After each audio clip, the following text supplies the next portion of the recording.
Okay, what's going on, everybody? I just wanted to post this video here on my experience with my 1996 Mazda Miata soft top install. Just a couple of words of wisdom to share. There's a lot of tutorials out there on what to do and how to do it, and so I didn't want to just make another one of those. But there's a few things you should know to do this. The first thing you should know is that you can do it.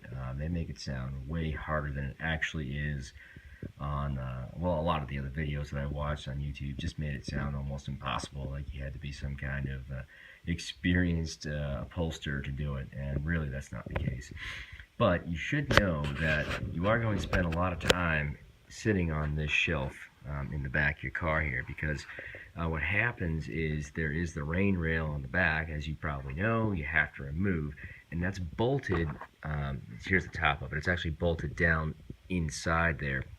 And so the only way to get at that is with the top up, and obviously you'll be sitting on that ledge. So if you're a bigger person, keep that in mind. You may want to get a hold of somebody who's a little shorter that can get in there for you, because that can be kind of challenging just in terms of moving your body around in a small space.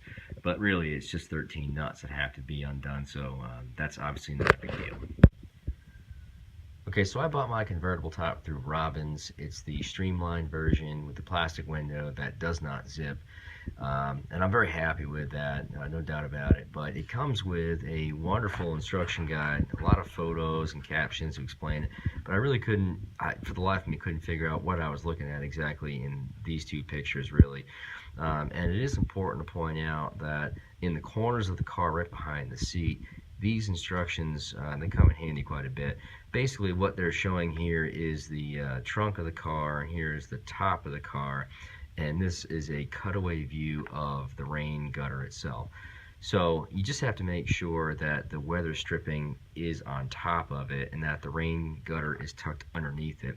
And in the very back of the car, it's really not that big of a deal, but as I said a few seconds ago, on the sides it is possible for that rain gutter to kind of be bunched up. So just make sure that you stick it in the back under that weather stripping, and there shouldn't be a problem.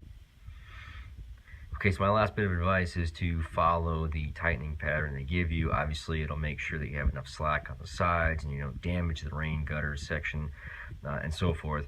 But in the manual, I do believe it says to put them on finger tight, and I had done that initially and had a difficult time latching the top down in the car with the nuts on that tight. So I backed them off to what I would say would be just barely on the studs, and I could very easily latch the convertible top and then go ahead back and tighten them down.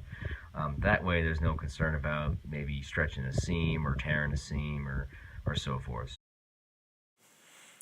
At the end of the day, I'm really happy with the way the top came out. It looks really nice. My last bit of advice would be to go ahead and get a hold of a friend to give you a hand with this, just because you have to kind of move it around without letting it touch the ground, and sometimes you have to kind of move the whole final top on the frame. So an extra set of hands and eyes certainly comes in handy. Good luck.